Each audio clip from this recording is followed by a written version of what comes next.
Hello and welcome to FlightGlobal Focus, a new podcast from FlightGlobal offering insight and analysis into the world of aviation. We'll be publishing episodes twice weekly. Join us every Friday for a review of the week's news, and again on Monday for a deep dive into topics from the worlds of aerospace, defence and airlines. I'm Lewis Harper, editor of Airline Business, and in the first 3 deep dive podcasts from the airline team, we'll be examining some of the airlines that have caught our eye this year, looking at their challenges and opportunities and what they tell us about the wider market. Joining me this week from Singapore is FlightGlobal's airlines editor for Asia Pacific, Alfred Chua. Hi, Alfred. Hi, Lewis. So for the first airlines focused deep dive, we're going to be looking at ANA Group, or All Nippon Airways, which is Japan's biggest operator. In common with the other carriers we've chosen for our first deep dive episodes, ANA was a winner at the recent Airline Strategy Awards, where we recognised mainline carrier chief Shinichi Inoue. Those awards were held in London in mid-July. When picking ANA as the category winner, a judge said, "I've always been impressed by ANA. They learn so much and apply it very quickly." Judges also commended the publicly listed group's strategy while emerging profitably from the COVID-19 crisis. To put the business in a bit of context, in the latest global airline rankings that I'm working on, ANA Group, which includes mainline carrier ANA, low-cost long-haul carrier Air Japan, and low-cost carrier Peach, alongside cargo operation Nippon Cargo Airlines, it ranks around 27th place globally for passenger traffic for the full year of 2024, and around 20th place in terms of revenue. Notably, ANA Group was still around 6% down on 2019 passenger traffic in 2024. Now, that's not uncommon among its peers in the Asia-Pacific region, but does mean it lags global trends. More recently, ANA has been particularly active in 2025 with aircraft orders and new product launches in particular, and that's something Alfred has been following closely for us. And yeah, before I get too far down as the weeds, Alfred, can you just talk me through what ANA's kind of fundamental business model is today? Yep, thanks, Lewis. So ANA is part of the ANA Group, as we mentioned earlier. And of course, the ANA Group has multiple brands, which kind of serve different business models. So ANA itself is the full service flagship carrier. And then there is Peach Aviation, which is the low-cost short to medium haul carrier. And then there is a medium haul, low-cost carrier that operates Boeing 787s, and that's Air Japan. That's sort of the newest member of the ANA Group. So that's kind of broadly where ANA sits within the bigger ANA Group. Thanks, Alfred. And of course, Air Japan's a pretty small operation, isn't it? As you said, it's only a recent launch. Yes. And in terms of how ANA fits into the wider market, sort of in terms of the Asia-Pacific region to Japan, can you just talk us through that a bit, please? If we're looking at the Japanese market, ANA is Japan's largest carrier, and it's one of the 2 international full-service operators in the country after Japan Airlines. And if we're talking about in terms of its business model or its sort of its traffic model in that sense, we see that a large proportion of its traffic is actually coming from transit. And the trans-Pacific routes, meaning Asia to North America, is particularly a key market for ANA. It's a lucrative market, but also a highly competitive market because you sort of, in the trans-Pacific transit market, you're not just competing with Japan Airlines, you're also competing with airlines in Korea, you're competing with airlines in Taiwan, and to some extent, Hong Kong and mainland China as well. So that's kind of in terms of the international service. And of course, domestically, ANA's also got quite a strong presence, not just to the mainline brand, but also to Peach and then its regional unit ANA Wings as well. So that's kind of where ANA sits in the region. Okay, thank you. And of course, the domestic market pretty significant for the group. Mm-hmm. And one of the ways that it helped itself through the COVID-19 crisis was by tapping that, I guess. Yeah, thanks for running through that. So sort of the $1 million question really when we're talking about these airlines, where do you see these kind of biggest opportunities and challenges for the group as it stands this year? If we're looking at the Japanese market, maybe I'll start off first with the opportunities. I think the biggest opportunity now, and it's not just for ANA, I think it's for the Japanese carriers, or in fact any airline that's operating in Japan, is that there's really strong inbound travel demand to Japan.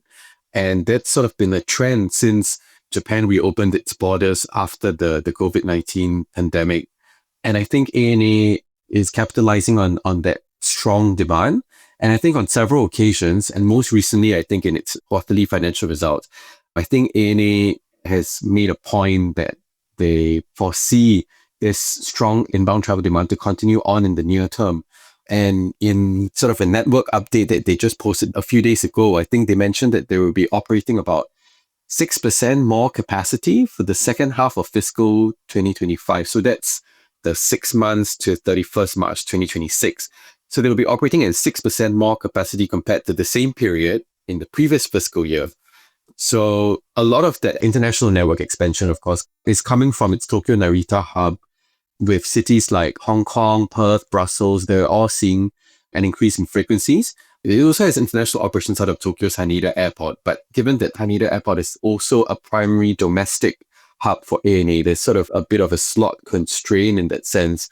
So therefore, I think we are seeing a lot of that network expansion coming out of Tokyo Narita as well. And if we're sort of still staying on the network, we see that ANA's European network is also performing very well.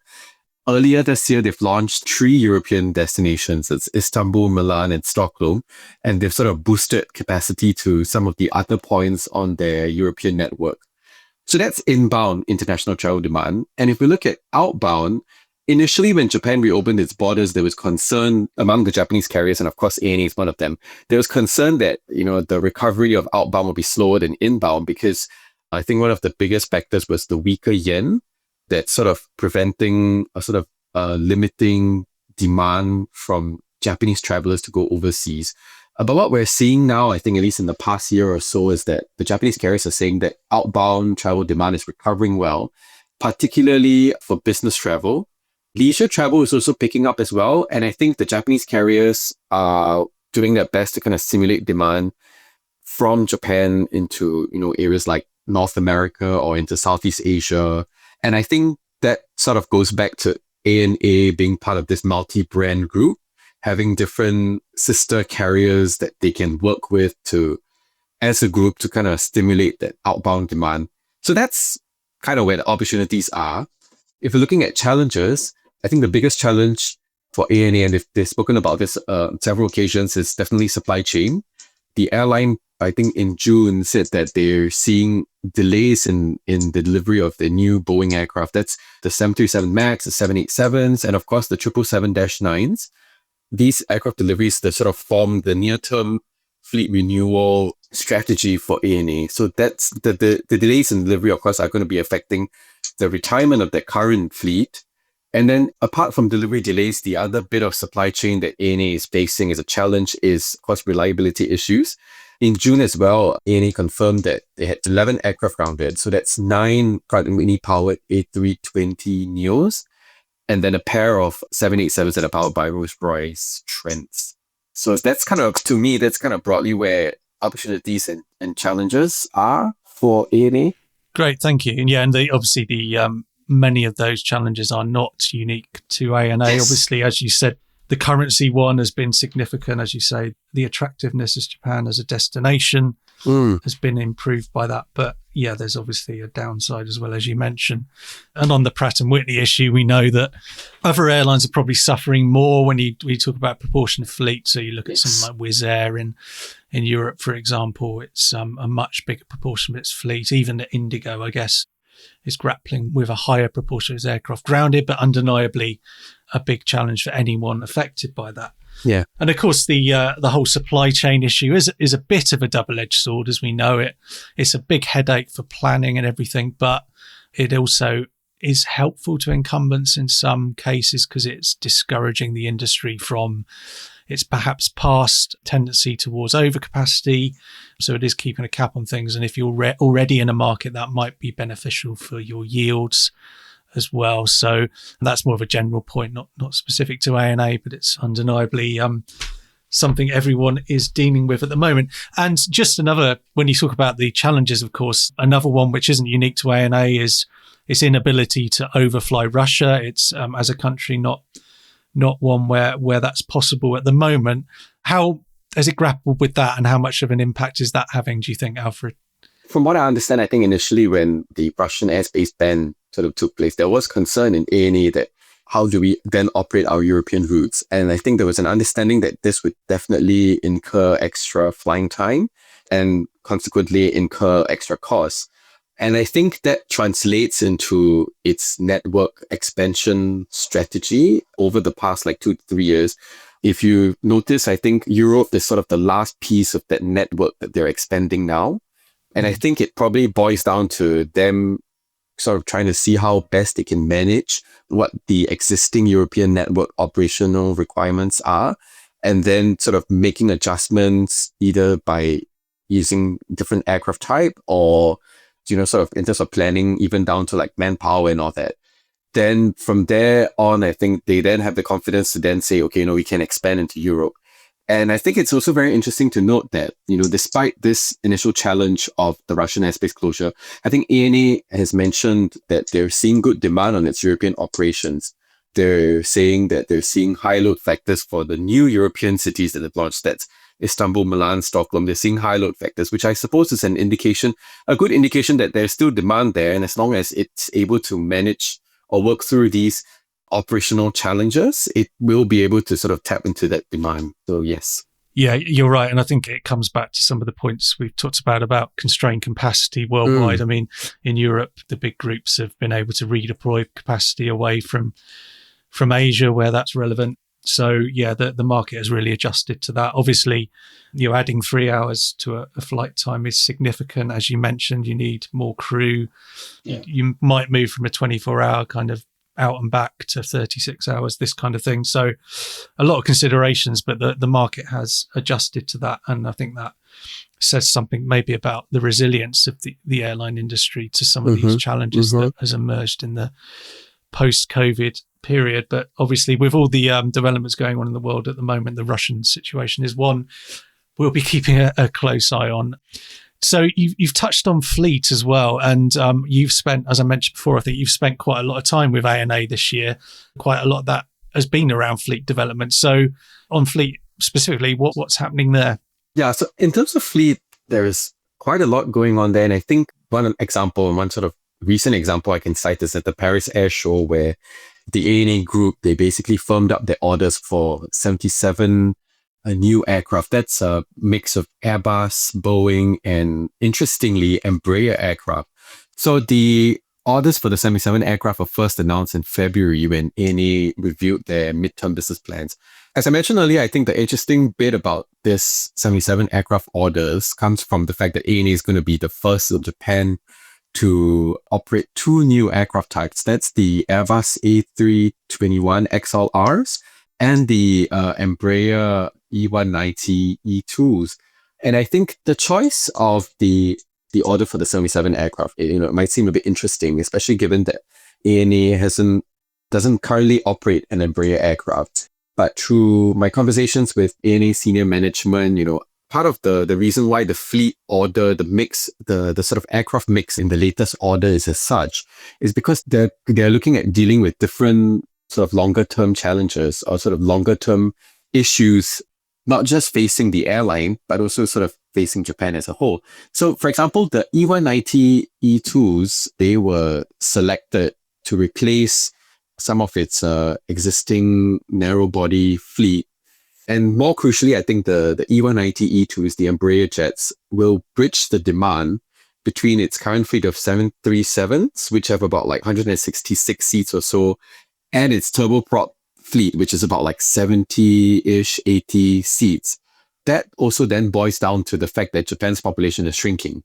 And so these E2s, which can sit around like 100 to maybe 110, 120 max, these aircraft can then sort of better serve the shrinking population of Japan.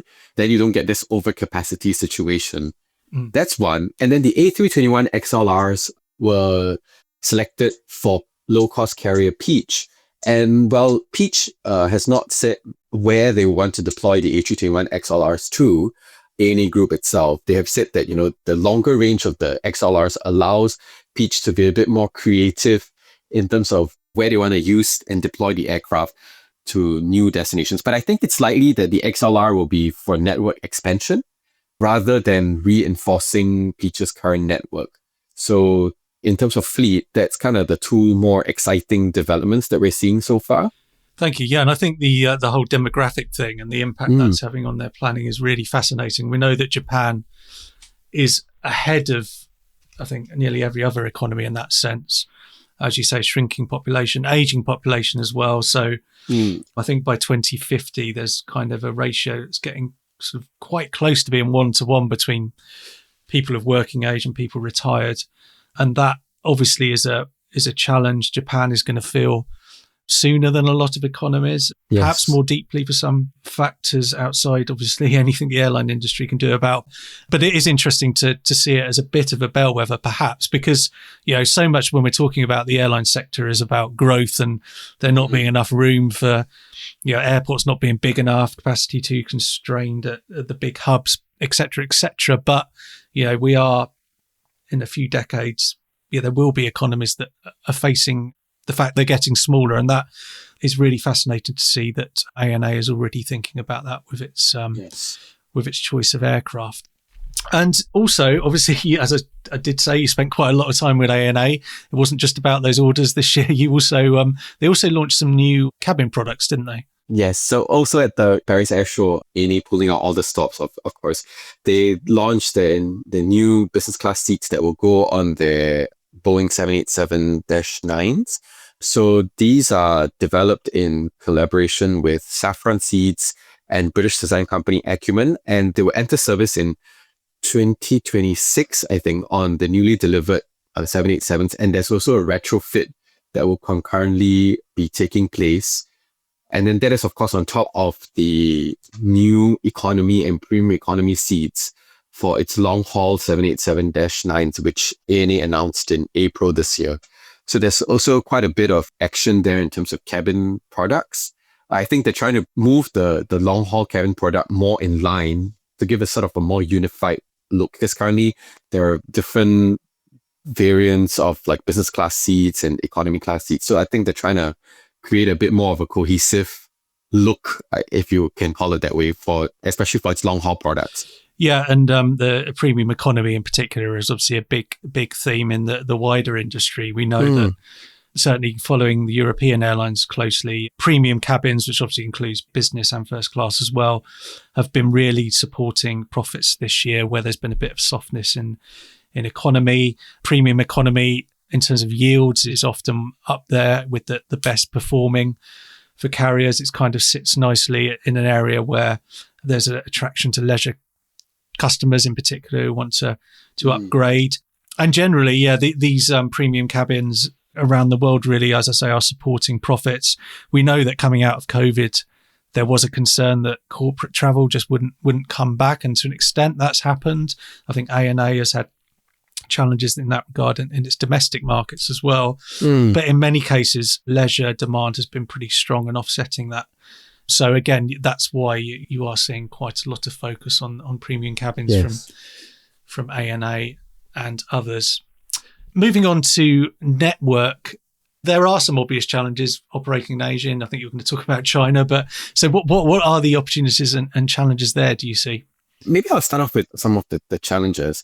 I think you've correctly mentioned, I think China is still one of the markets in ANA's network that has not fully recovered to pre-pandemic traffic and capacity. I mean, obviously there are a few reasons for that. China's late reopening, and in general in terms of international outbound from China, it's not as strong as it was in pre-COVID, and so on and so forth. So China is in terms of its network, it's one sort of big area that it's not fully recovered yet. And I think some of the other network challenges which ANA previously thought would happen didn't quite happen. And I think that's more to do with, its North American network, especially earlier this year when the Trump administration announced, the sweeping tariff policies. There was concern that this might impact travel demand for ANA, and especially given its, strong focus in trans-Pacific transit, and North America has always been one of its key markets. There was concern that the policies might sort of put a damper on travel demand. But from what we can see, sort of a few months on from that, it's not really the case. I think ANA said that the travel demand, especially for North America, is still holding up well. And of course, the Southeast Asia, that's also an area of focus, not just for ANA, but also for its two other brands, Peach and Air Japan. So Air Japan, with its fleet of, I think, just two 787s, they operate to Singapore, Bangkok, as well as to Seoul. That's a network of 3 destinations. And of course, Peach previously said that they're also looking to expand its medium haul network. Medium haul meaning like from Osaka to Bangkok or Osaka to Singapore.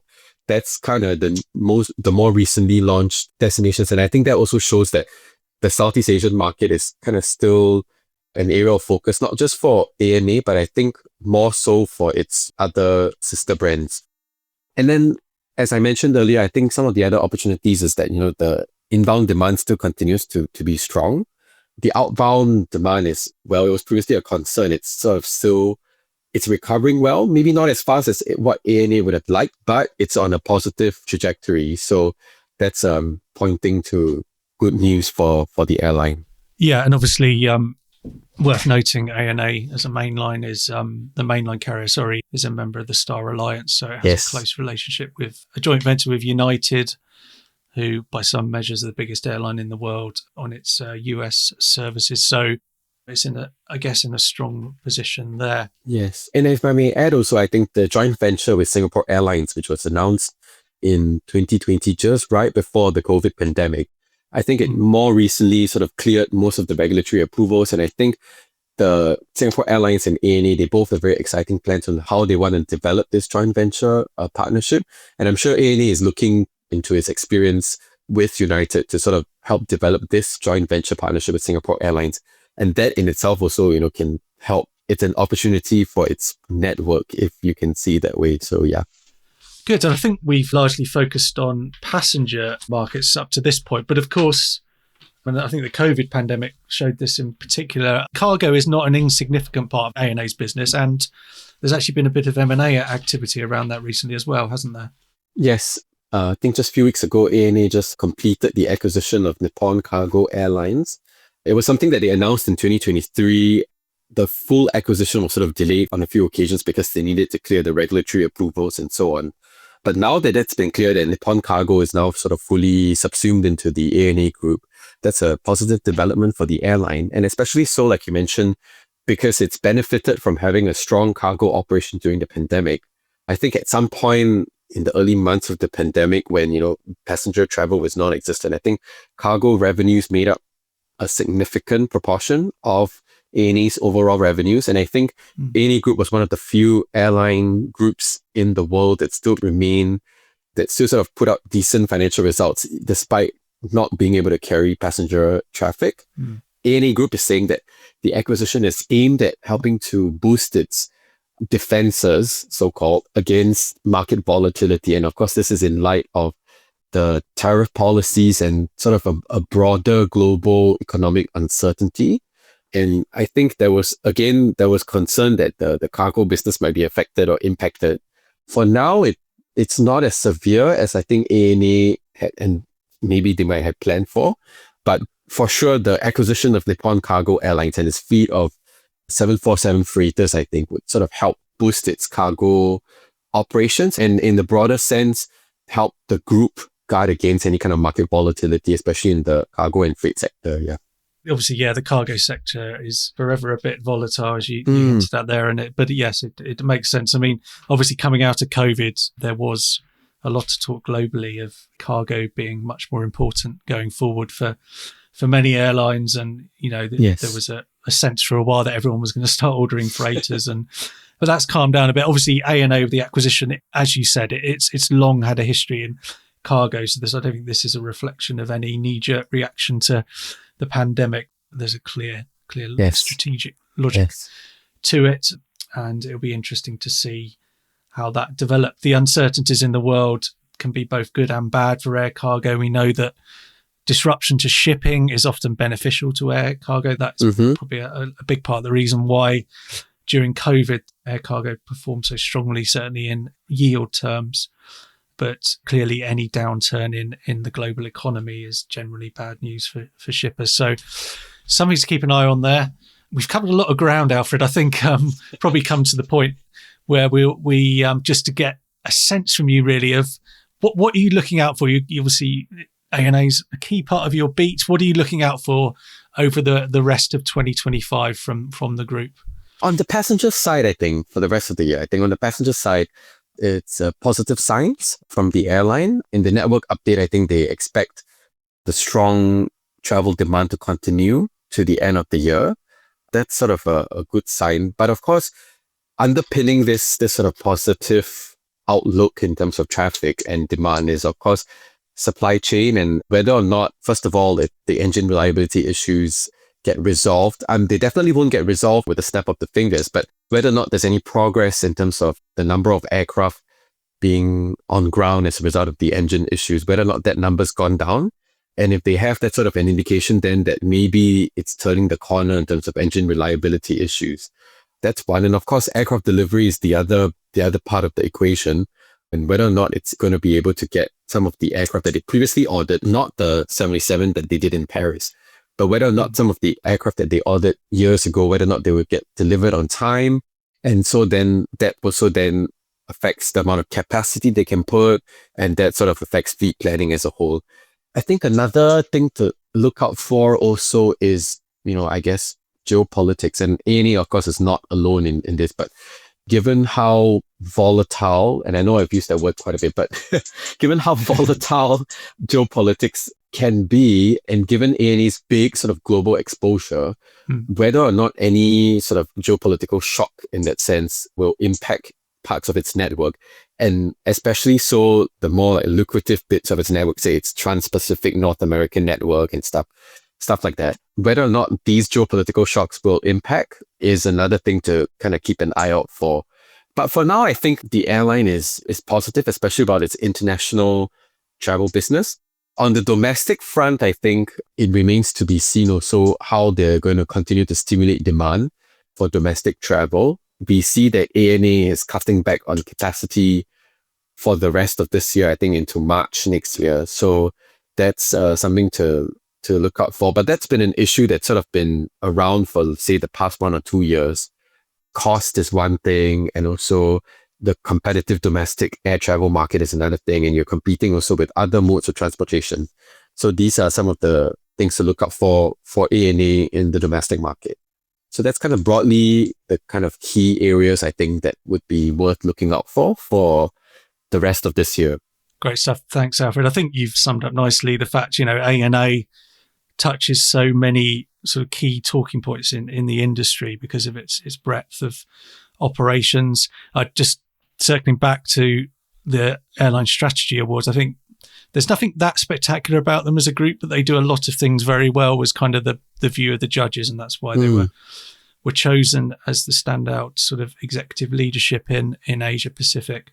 So as you say, it'd be interesting to see if they can keep that up across the rest of the year and beyond. And on that topic, if you want to learn more about ANA and the wider Japanese airline sector, have a look at the FlightGlobal and Airline Business websites. Join us again on Friday for a roundup of the week's aviation news from some other members of the FlightGlobal team, and again next Monday for another deep dive topic. FlightGlobal Focus is a production of FlightGlobal with audio production by Lucy Johnson. If you have any comments about today's episode or want to become a sponsor of the podcast, please email podcast@flightglobal.com. For now, thanks a lot again, Alfred. Thanks, Lewis. Wherever you get your podcast, don't forget to rate, review, and subscribe. I'm Lewis Harper. Thanks for listening, and we'll see you next time for FlightGlobal Focus.